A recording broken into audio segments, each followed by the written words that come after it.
It's hard not to let memories of the past sweep you away. These grounds, these grounds are filled with my family's history and hopes.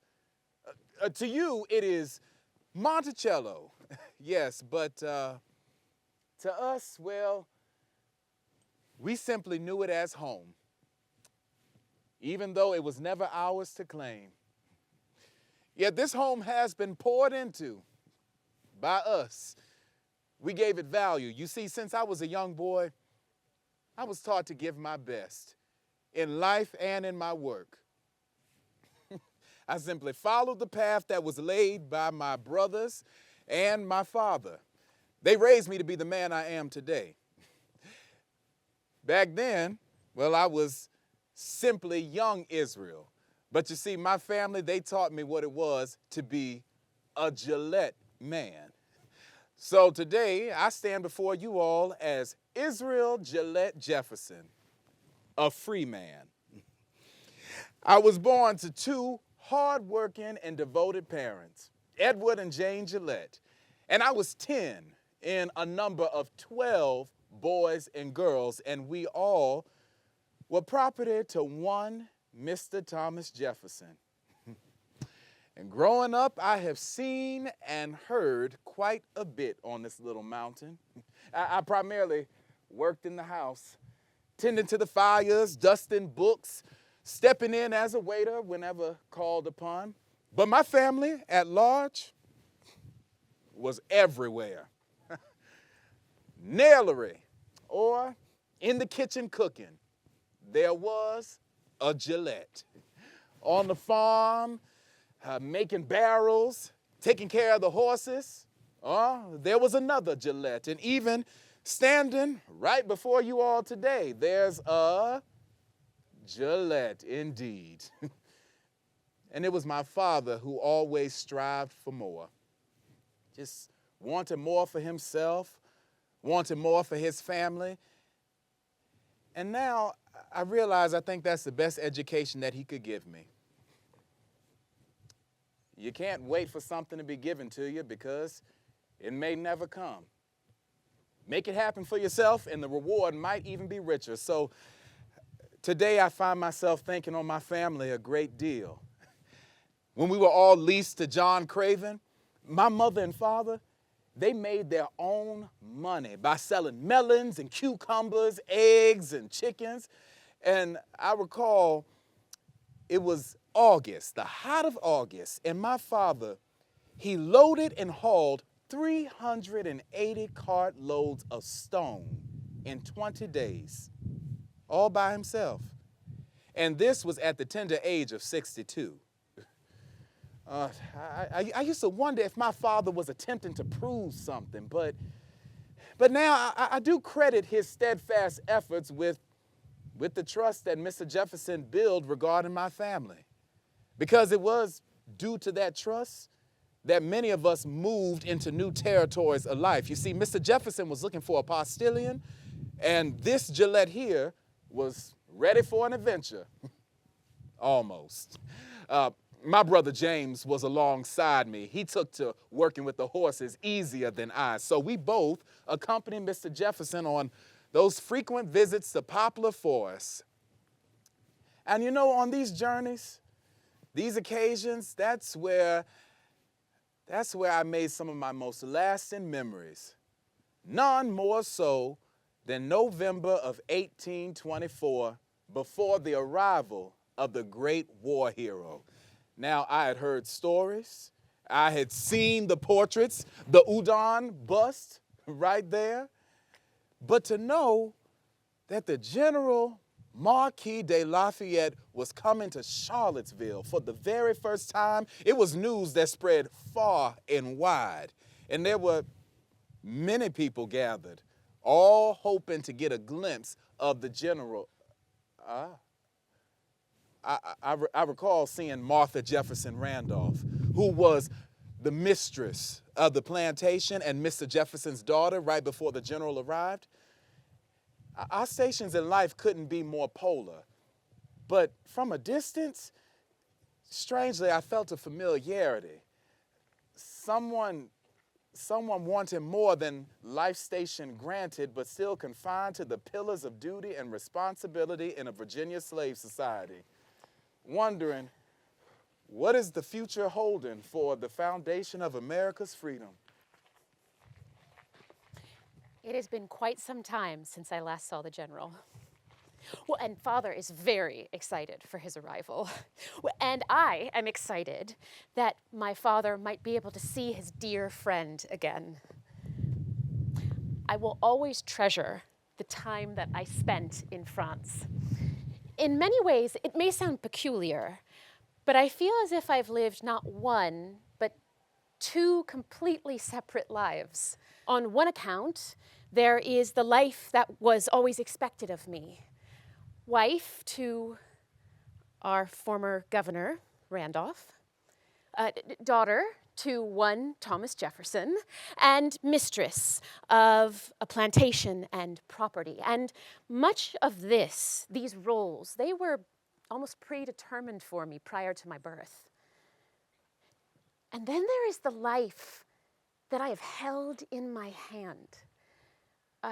Access to freedom, to an exceptional education, knowledge that extends beyond the hills of Charlottesville and the bounds of our Commonwealth, access to an experience that went beyond the Atlantic to a land where the roles of women were challenged, or I should say, the role of Virginia ladies was challenged.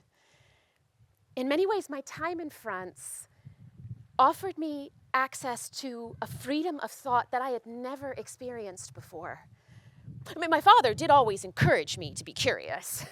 Dare I say, he always wanted me to learn more than my terrible drawing skills and my rudimentary French that I learned in Philadelphia. But my time at the Abbaye Royale de Panthemont, at the Hôtel du Langeac in Paris, my time with women and French girls who were encouraged to think as they will, it challenged the notion I had that I could only be an ornament to the home.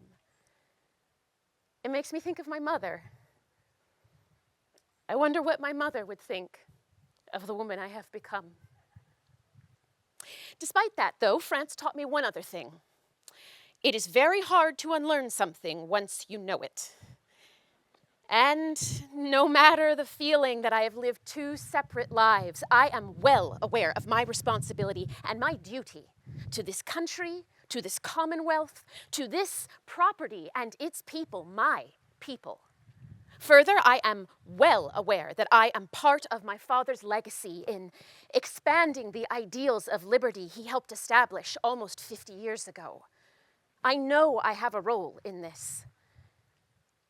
But I'm still uncertain entirely of all the steps I am to take on this journey.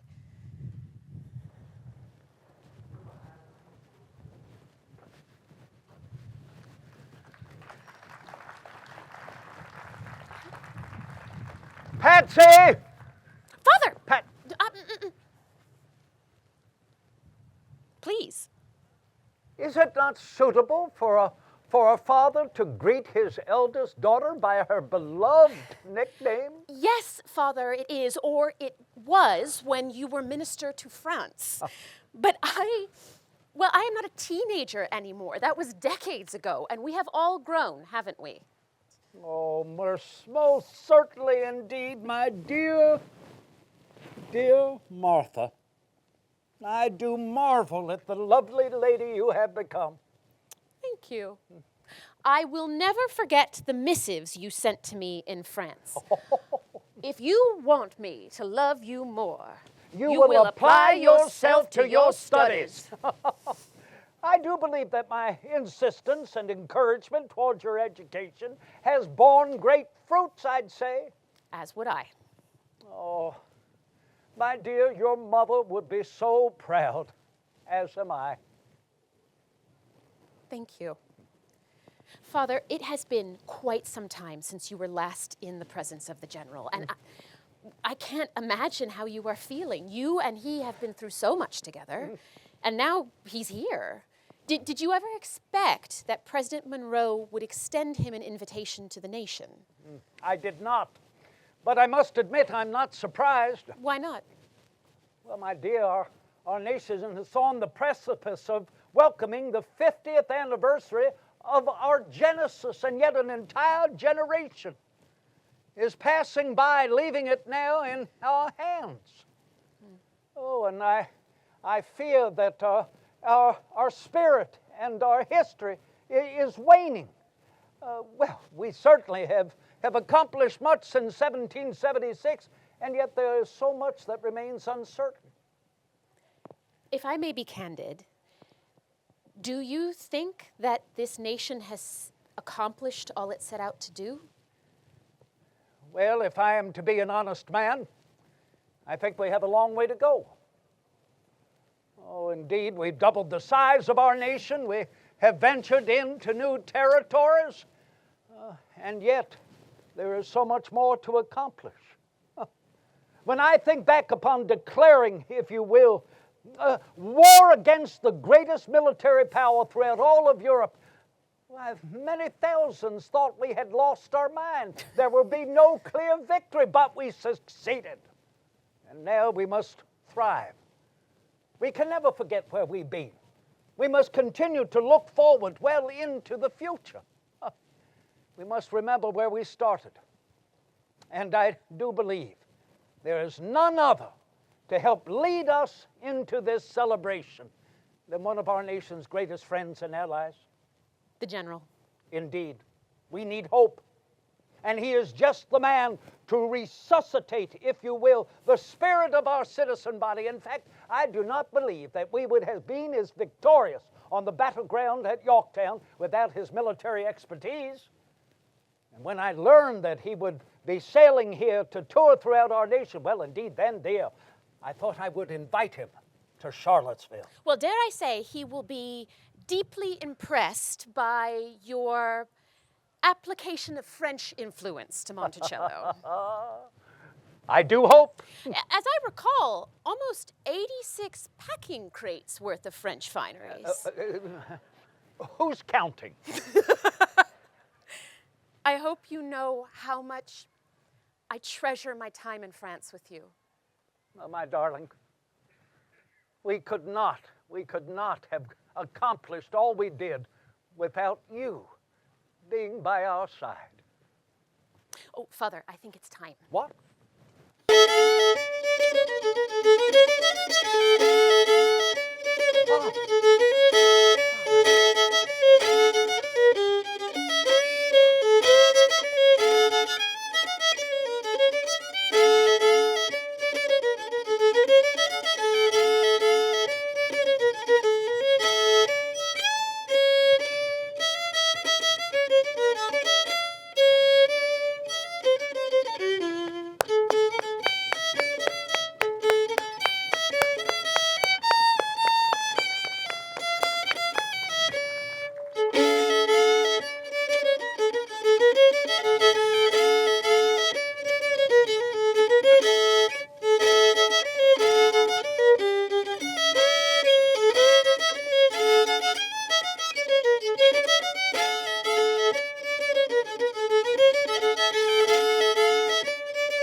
Oh, God bless you, General. Bless you, my dear Jefferson. The solar rays of wild life Ah, Madame, c'est une joie de vous voir. We are honored to have you here, General. But the honor is mine, Madame. I will go to the parlor and see to our other guests. Oui, oui. General, I declare you are indeed a delight to behold here. So sight for eyes. Oui, it is good to see you, and I decided not to wear my uniform. I am a guest of your great nation, and I have given up the sword. Oh, indeed, we are indebted. I am so delighted that you decided to return here. And tell me, have your journeys thus far been arduous? Oh, quite an adventure, my dear friend. What about your arrival in New York City? Oh, it was a grand parade, and it was an excellent way to start this grand tour of this great nation. And to think, it has already been 40 years since our victory at Yorktown over the British. And now, as I traveled your great nation, from New York City to Philadelphia, from Baltimore to Williamsburg, I reminisced meeting you, serving for General George Washington, and aiding in your great cause has truly been the greatest honor. We are indebted, and I am the one who is honored that you would pay us a visit here at our Charlottesville home. Maybe I'm sure. But of course, with all that you've written me, and with the stuff that we discussed while we were both in Française, I have been looking forward to my time here at Monticello. And something tells me that there will be a lot of reminders of my home in your furniture, your fabrics, architecture. Everywhere! Oh, indeed. We cannot wait for you to settle in. And therefore, we have prepared a meal fit for a king. A king, you say? Let us say for a good and great general and all of his companions. Virginia recipes, French recipes, thereby to celebrate all that is delicious in our mutual alliance. And toast with claret and the finest wines from Bordeaux and Bourgogne. Oh, lead the way, mon ami.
General Lafayette visited with Mr. Jefferson for 12 days. There were celebrations and dinners.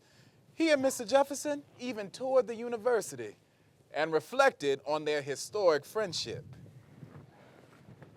I can tell you, my friend, that our Virginia manners are, well, quite different than all of the French formalities to which I became accustomed in France. Do you mean while you were at Versailles? Oh, yes, indeed. All of the royal paces that had to be followed formally to approach the monarch, 12 paces, and then to bow, and then as you retreat, 12 paces, and then to bow. Thankfully, I enjoy numbers. And almost every day, we took them out to a drive in the carriage.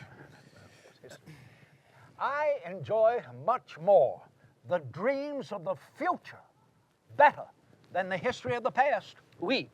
But if we do not remember the history and study it, I worry that we will be bound by the history we wish and choose to celebrate. Very true, my friend. We mustn't forget history. Never would I have imagined that I would be the guest of a nation. And to think, the last time I was here, on this side of the water, there were only 13 states, and now you've expanded to 24. Indeed, my friend, indeed. Tell me, are you glad that you volunteered for our cause? Bien sûr. Why? Why would you risk your life? Why would you put your life in jeopardy for a war that none of us had any idea might turn out as it did? Because I believed. I believed in your cause, a cause I championed for even in my own country, that of liberty for all of mankind.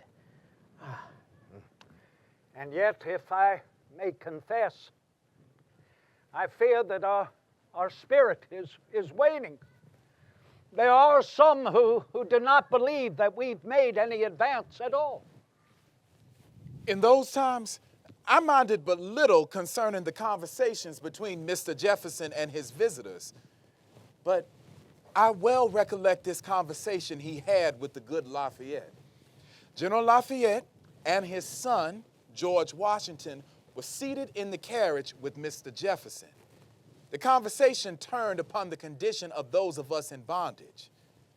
And on this occasion, my ears were eager. I do believe that they ought to be able to read, but I am hesitant about writing. Would it not be beneficial for both the slaves and for you if they were given the opportunity to read and write? I believe indeed there is great value in the ability to read print. However, writing could cause, most profound and grave issues. I do not understand. If they were able to write, they would be able to forge documents, and they could forge their own freedom. Is that not what this nation has been founded on? That of freedom? It is, and I believe it to be true. See, there will be the time when these people will be free. And what happens if that time does not come soon enough? I'm afraid I do not understand your meaning. What happens if slavery continues to empower itself? When you and I are long gone, we shall become the history that we speak of even at this very moment. With the other people that will come along afterwards, when they see no action has taken place, what will this teach? I fear it is a lot more complicated than we may be able to understand together. Someday, indeed, this institution must be put to an end. I firmly believe that. But my hands are tied. It must proceed gradually. They must proceed at a pace. They must indeed be able to live and function in a steady pace if they are ultimately to be productive, free persons. My friend, I have given up my greatest services on behalf of the Americans freely because I believe that they were fighting for a great and noble principle, that of freedom for all of mankind. Had I known that I would be helping to create or found a nation of slavery, I would not have come.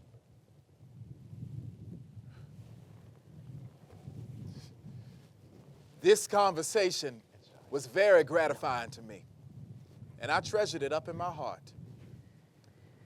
It is my sincere hope that this nation will be a beacon to all other nations, that the United States of America will represent the truest and greatest form of freedom and independence. All eyes are open and will continue to open to the inherent rights of man.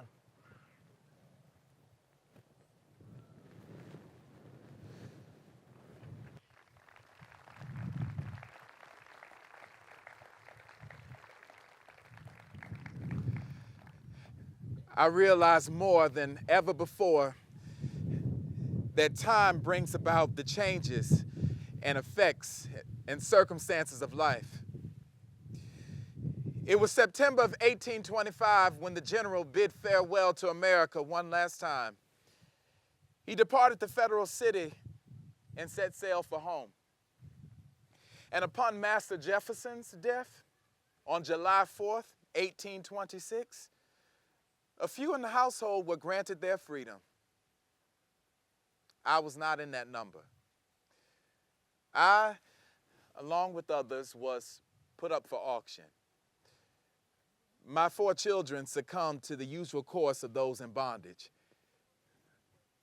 I do not know where they are, if living. It was thanks to my second wife, Elizabeth, a free woman, that I was able to grasp hold of the freedom that I had long sought after.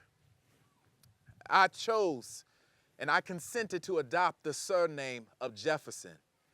Now, while I did not obtain my freedom from the holder of that name meant something. My family worked, my family poured into this land, and that name carried a weight as I moved forward into the next phase of my life. So I chose to bear that name and define what it means for me as a free man, not as property. And when I came to Ohio, I considered myself to be wholly free, and not till then. I've learned to read and write, and I consider what education I have to be true and legitimate fruits of freedom. I even worked on an Ohio riverboat as a waiter for some time and bought me a little land in Pike County. I'm planning to leave something behind for my other children and theirs. I always want them to have something so that they can hold on to.